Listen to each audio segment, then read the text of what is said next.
Topic संख्या 5 जो कल हम लोग शुरू किए थे, नाम है मांग की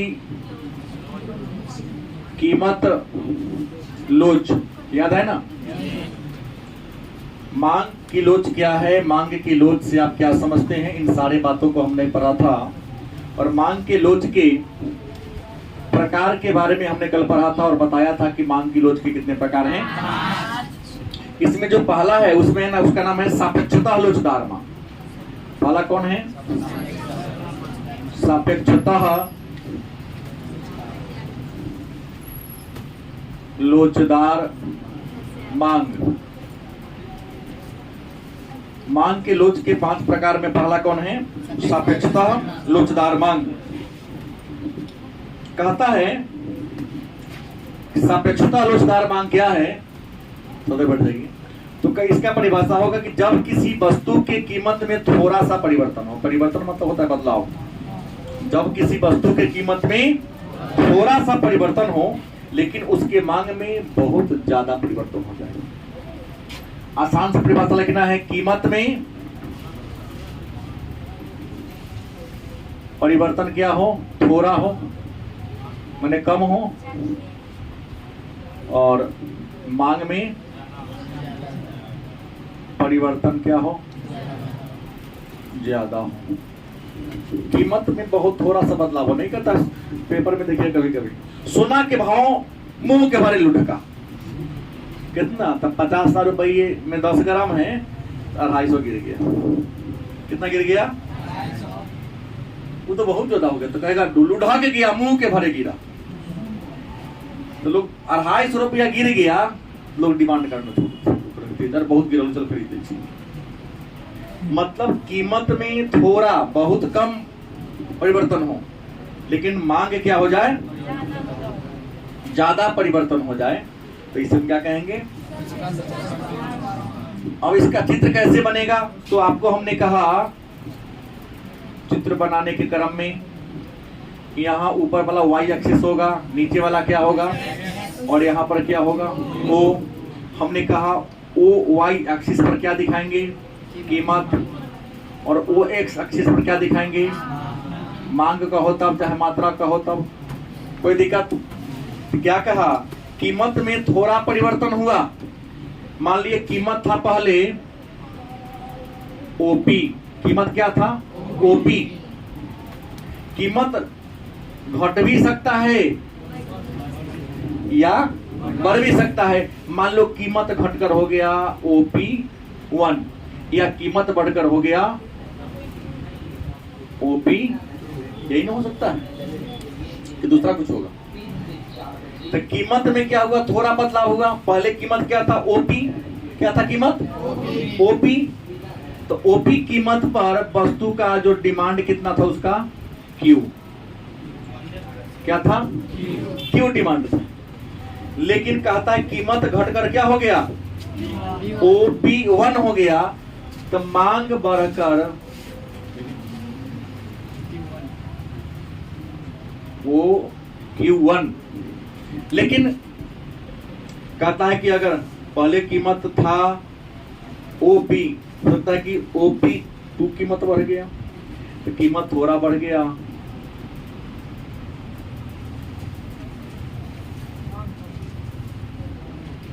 यहां दिखना आपको ये है कि यहां का डिफरेंस देखिए आप, इन दोनों का डिफरेंस देखिए और इसका डिफरेंस देखिए। किसका डिफरेंस आपको ज्यादा लग रहा है? देखिए कीमत तरीके ने गिरा है, थोड़ा ही गिरा है, और डिमांड क्या हो गया? हो गया ना? सापेक्षता। जब किसी वस्तु की कीमत में क्या बदलाव हो? थोड़ा बहुत कम बदले लेकिन मांग बहुत, तो ऐसे मांग को हम क्या कहेंगे? सापेक्षता। और कहेंगे सर ऐसा कोनो वस्तु है कि कीमत तरीके की डिमांड बढ़ ज्यादा, तो हमने पहले कह दिया सोना ना। बुझे अनुभव ज्यादा इसलिए नहीं कि आप लोग तो बच्चे हैं, हमें खरीदने कभी गए नहीं, लेकिन होता है कि चलो अभी थोड़ा खरमास चल रहा है, गिरा हुआ है, तो कितना गिर गया? तो 60,000 के 10 ग्राम था, अभी 59,500 के फेल है, तो 500 के लिए ज्यादा कर लेता है कि बहुत गिरा हुआ है, ऐसा होता है। दूसरा है मांग की लोच का जो दूसरा प्रकार है उसका नाम क्या है? सापेक्षतः बेलोचदार मांग। दूसरा कौन है? सापेक्षतः बेलोचदार मांग। मन में होगा ये सापेक्षतः बेलोचदार मांग क्या है, या सापेक्षतः बेलोचदार मांग से आप क्या समझते हैं? कहता है कि वस्तु की कीमत में परिवर्तन के बावजूद भी, यहां क्या है कि वस्तु की कीमत परिवर्तन थोड़ा होता है लेकिन मांग में परिवर्तन ज्यादा होता है। लेकिन जस्ट इसका उल्टा कर दो, कीमत में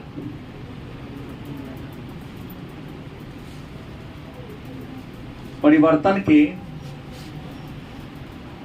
बावजूद मांग में कोई परिवर्तन न हो, मांग में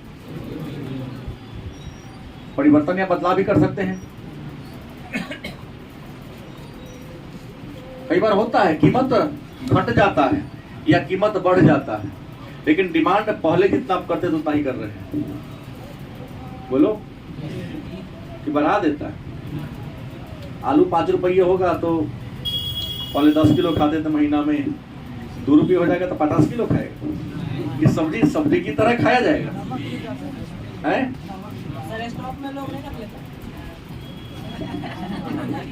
रखेगा सबके घर में कोल्ड स्टोर है ना? नहीं है ना, वो कच्चा सामग्री है। कच्चा सौदा को अधिक दिनों तक सामान्य परिस्थिति में आप स्टोर करके, गलत सही? हाँ, बड़े बिजनेसमैन हैं तो खरीद के कोल्ड स्टोर पे आप डाल दो, वहां का सेफ रहेगा। तो कीमत में परिवर्तन क्या हुआ? लेकिन डिमांड में कोई परिवर्तन। अब इसका चित्र कैसा बनेगा? तो बड़ी आसान है भाई, तरीका बुद्धि लगाना है, ज्यादा बुद्धि नहीं लगाना है। हाँ, क्योंकि ज्यादा लगाओगे तो बुद्धि खिया जाएगा ना।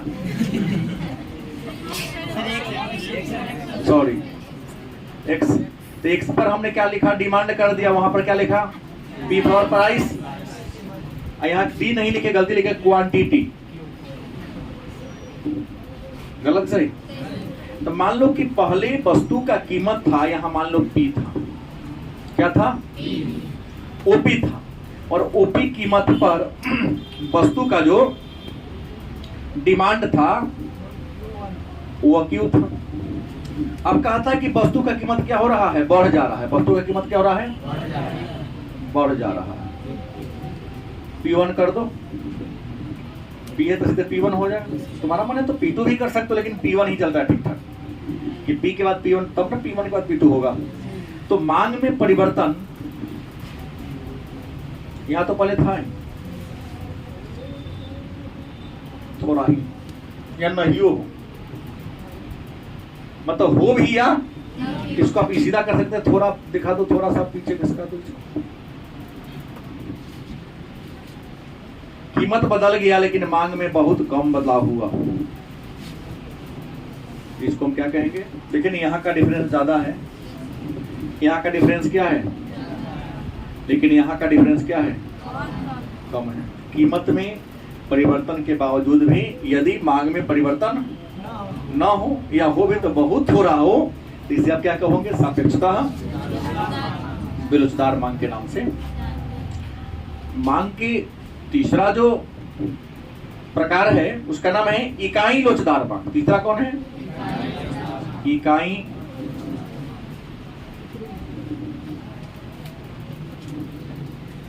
लोचदार।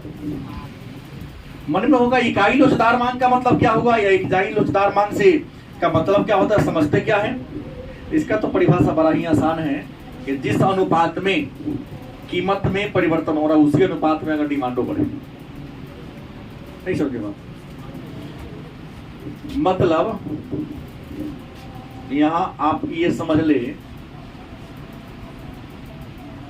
वाई ओ एक्स यहाँ पी कर दिया, यहाँ अपने क्यू कर दिया। हम इसको डिजिट में दिखा रहा हूँ, पी क्यू में समझने में थोड़ा सा शायद हम लोग टेंशन में जी रहे हैं। नहीं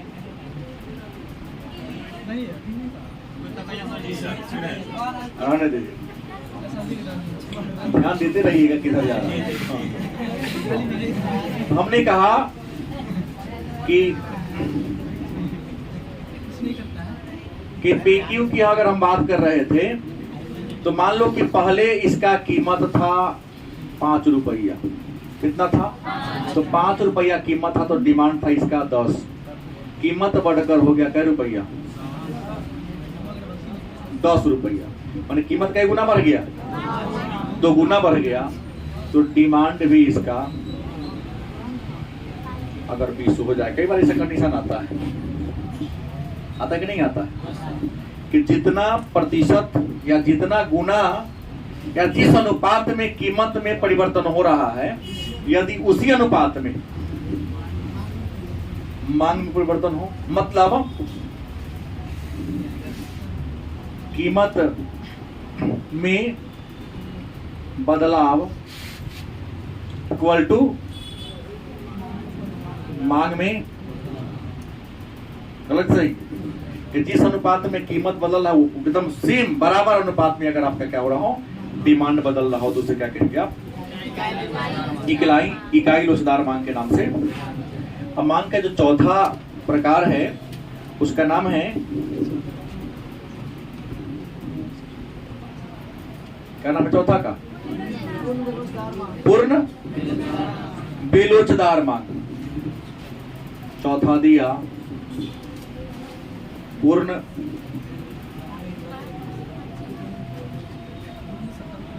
बेलोचदार मांग।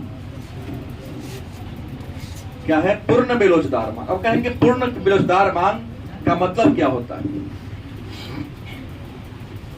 तो पूर्ण बेलोचदार, पूर्ण माने पूरा, बेलोच माने ना झुकने वाला। हमने कल चाबी दिखा के बताया था। पूर्ण माने क्या होगा? पूरा। बेलोच माने ना झुकने वाला। सीधा कहता है कि कीमत में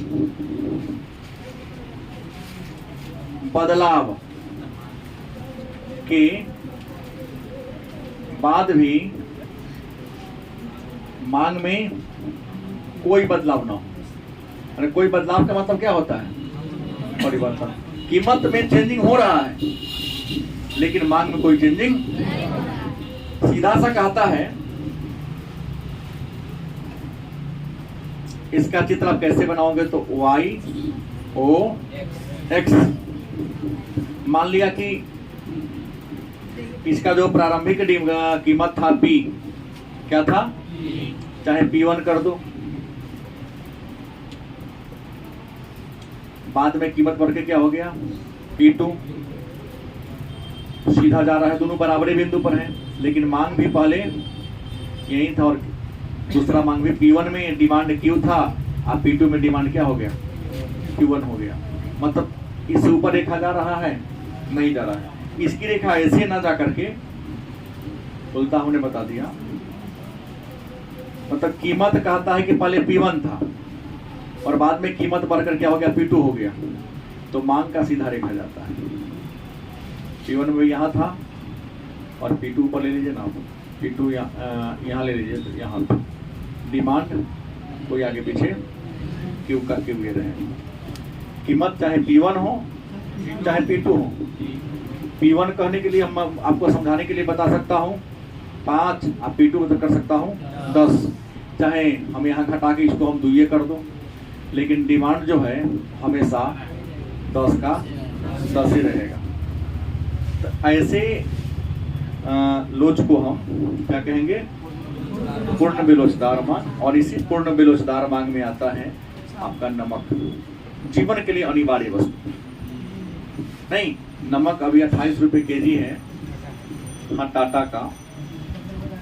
तो अगर मान लो कि 8 रुपये केजी हो जाएगा, तो अगर फिर भी महीना में 2 केजी यूज करते थे, 2 ही केजी करेंगे, और 50 रुपये भी हो जाएगा तो 2 ही केजी यूज करेंगे। समझ हो जाएगा? नहीं होगा। हाँ, ये कर सकता है,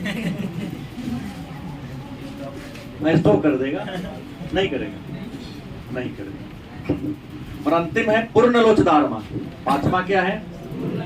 पूर्ण लोचदार मांग। पूर्ण माने क्या होता है? पूरा। लोच माने झुकने वाला। कभी कभी ऐसा आपके लाइफ में आता है कि कीमत में नगण्य परिवर्तन होने पर भी या थोड़ा परिवर्तन होने पर भी डिमांड में बहुत ज्यादा परिवर्तन हो जाए। नहीं, कीमत में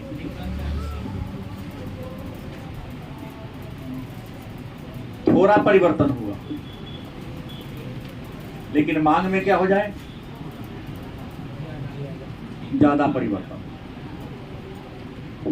जैसे हमने कहा ना, सोना का कीमत या विलासिता की वस्तु की कीमत पहले क्या था? ज्यादा था, मात्र 100-200 गिरावट आती है। दीपावली के समय में आपके भावनाओं पर बिजनेस में लोग खूब प्रहार करता है।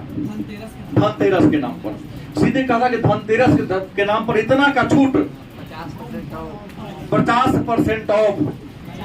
ये थोड़ी ना 2 लाख की गाड़ी 1 लाख में देता है, कितने देता है?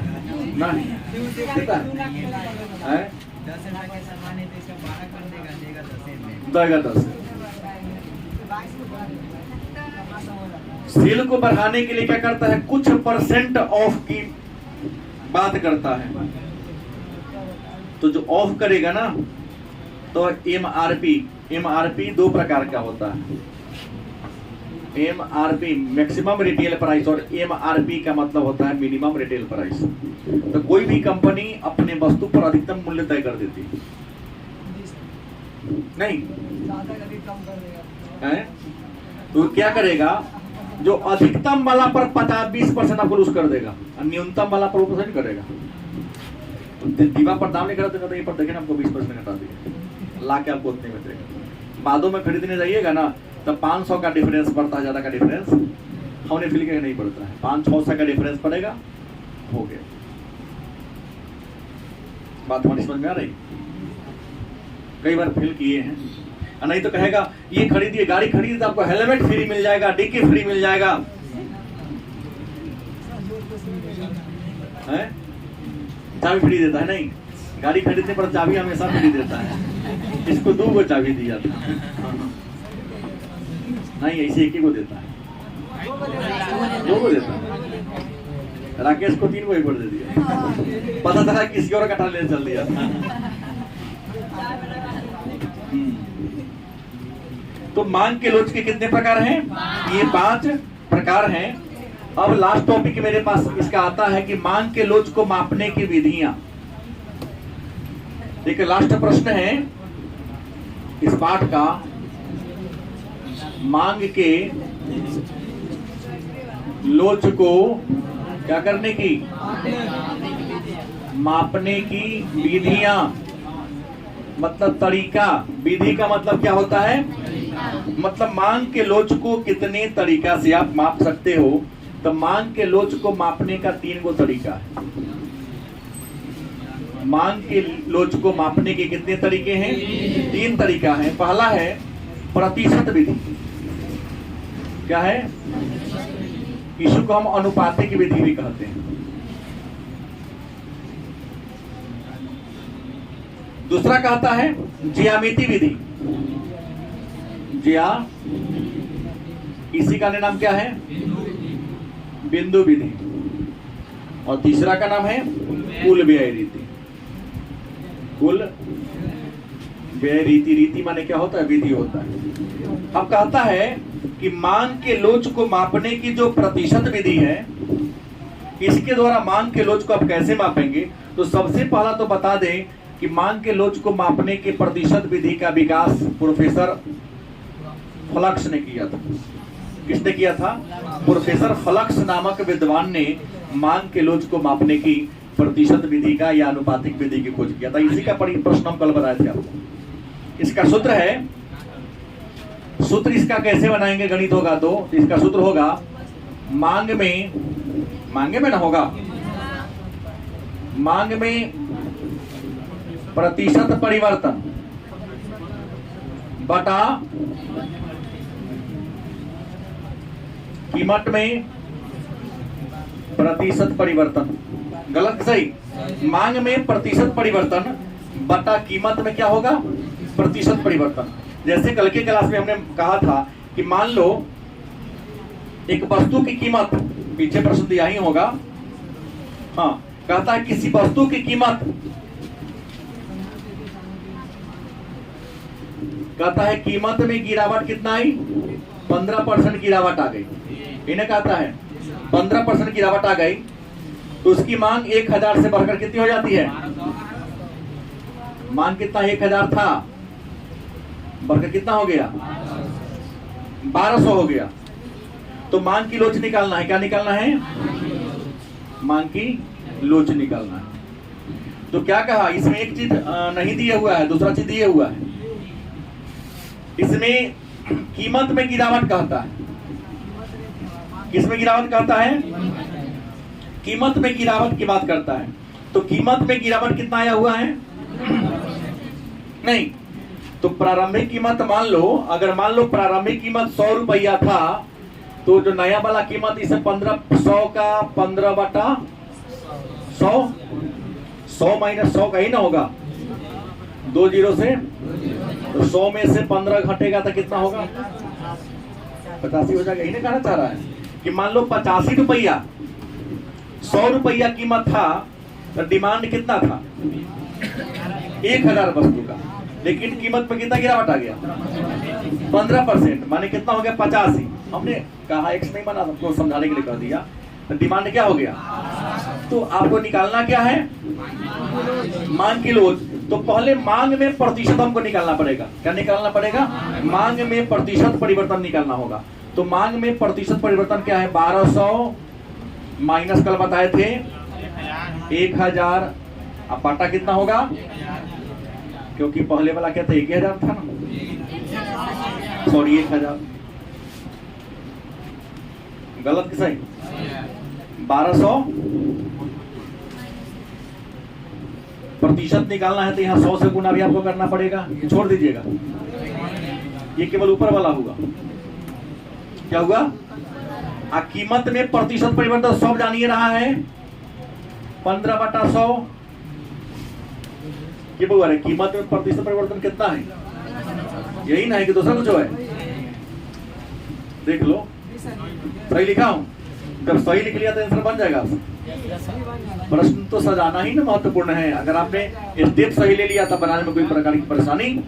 अब यहाँ करना क्या है, पहले घटाइएगा पहले काटिएगा, हम तो पहले 2 से 2 काटने का मन है ना, चलेगा, बात बराबर होगा ना, अंतर हो जाएगा। तो यहाँ क्या हो सकता है, 200 बटा कितना हो गया, बटा 15 बटा, इसको हम लिख सकते हैं 200 बटा 10 गुने 100 बटा 15, 1 जीरो से 3 पचे 2 पचे 400 बटा कितना आया, तो 400 बटा 3 आया, तो आप क्या कर देंगे,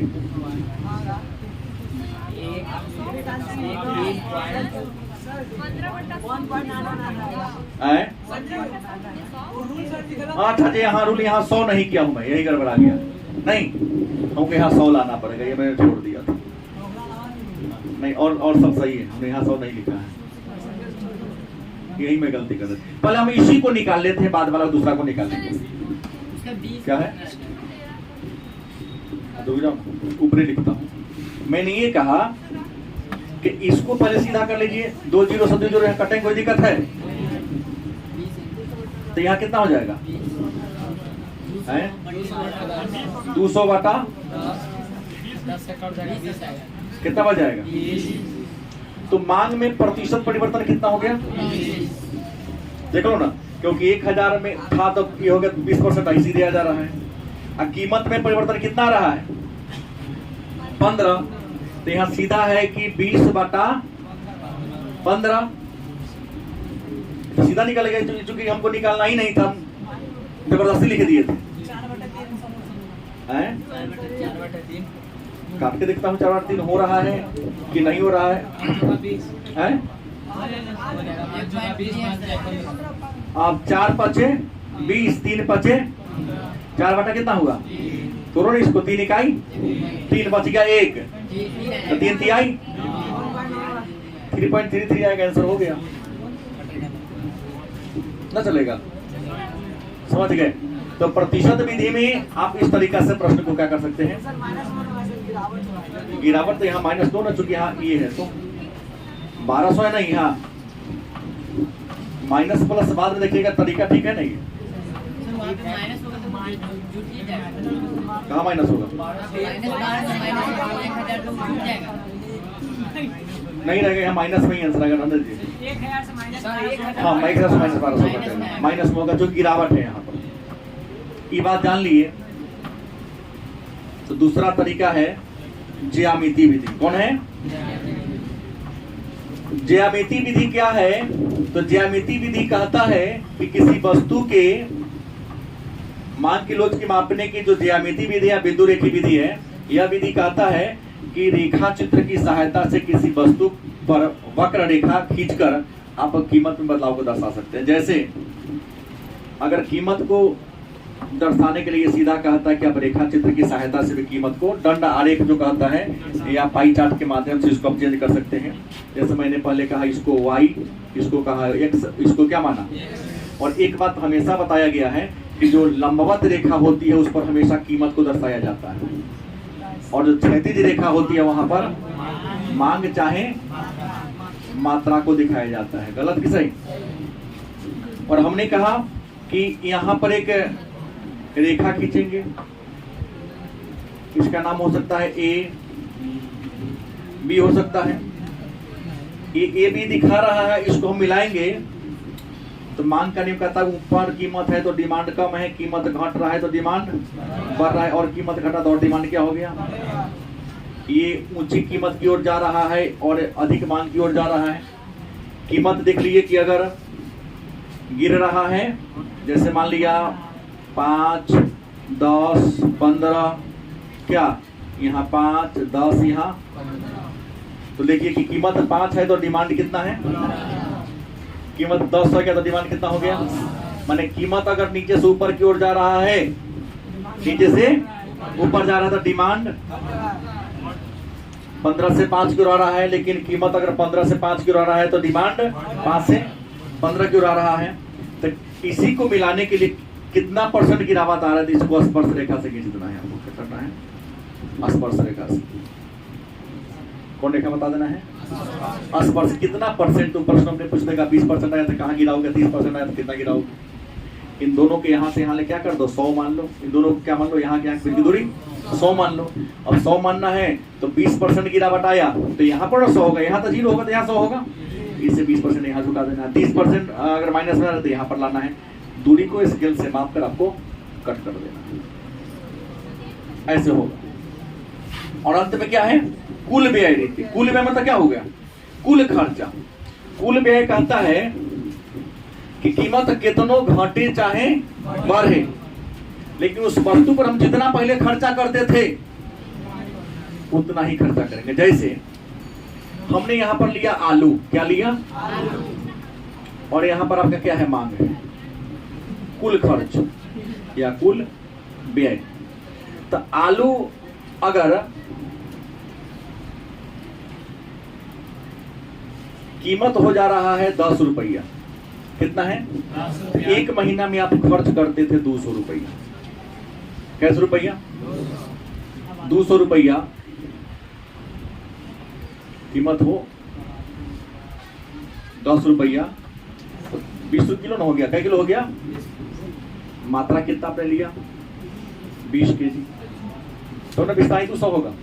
लेकिन मान लिया कि आलू की कीमत घटकर हो जाती है कै रुपया? 8 रुपया। तो 8 रुपया में खर्चा जब करेगा तो 200 करेगा, लेकिन आलू की मात्रा क्या करेगा? बढ़ा देगा। तो कितना हो जाएगा? आप 200 में 25 हो जाएगा ना, 25 केजी हो जाएगा। खर्चा हमसे क्या करेगा? 200 करेगा। लेकिन मान लो कि अगर आलू का कीमत 10 से बढ़कर क्या हो जाता है? 12 हो जाता है, तो क्या करेगा? मतलब आप भाग दे दो 1200 में 2 से 12 इकाई 12, 8, 80, 12 6 72, मतलब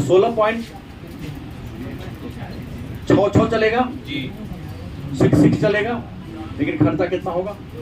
ये सीधा कहता है कि कीमत घटे चाहे बढ़े, हम खर्चा हमेशा, हाँ, मात्रा को हम क्या करेंगे? कुछ लोग ऐसे होते हैं डिमांड कर देंगे, डिमांड को क्या करते रहेंगे? घटाते बढ़ाते रहेंगे। तो इसको हम क्या कहते हैं? कुल व्यय रीति के नाम से जानते हैं। अब ये बात जान लिए तो मांग के लोच का टॉपिक भी आपका क्या होता है, क्योंकि कल के ही हमने क्लास कर दिया था कि मांग की लोच किस पर निर्भर करती है। तो हमने कहा वस्तु की प्रकृति और वस्तु पर पड़ने वाला दबाव, और हमने कल के क्लास में बता दिया था कि वस्तु 3 प्रकार का होता है। एक अनिवार्य वस्तु, पता थे ना, दूसरा आरामदायक वस्तु, और तीसरा विलासिता की वस्तु। तो वस्तु की प्रकृति जैसी होगी, आपके लाइफ में वस्तु का महत्व जितना होगा, आप उसका डिमांड उसी अनुसार करते हैं। गलत सही? जैसे चावल, नमक कितना भी महंगा हो जाता है तो जितना भी यूज करते उतना ही, लेकिन तेल अगर 100 से 200 रुपये हो गया तो घर में अगर 5 किलो चलता था 1 महीना में खर्च, तो आप खर्च घटाकर 3 किलो ले आते हैं, ताकि वहां मेंटेन किया चलेगा, नहीं चलेगा वो तो इतना लगता है उतना तो टेस्टे खराब हो जाएगा। हाँ, पकौड़ी जो सप्ताह में 2 दिन बनता तो तेल महंगा हो जाएगा, अब 1 दिन पकेगा, बनाने के बदला में तवा पर घसाएगा, तो कहीं ना कहीं मैनेज करके क्या बोले हैं, हाँ, पापड़ का, सेकुआ पापड़ का महत्व बढ़ता जा रहा है। हाँ, तेल बचता है, कहता है स्वास्थ्य के लिए सेकुआ पापड़ 1200 बढ़िया होता है, तो तेल को बचाने का बढ़िया फंडा है ये।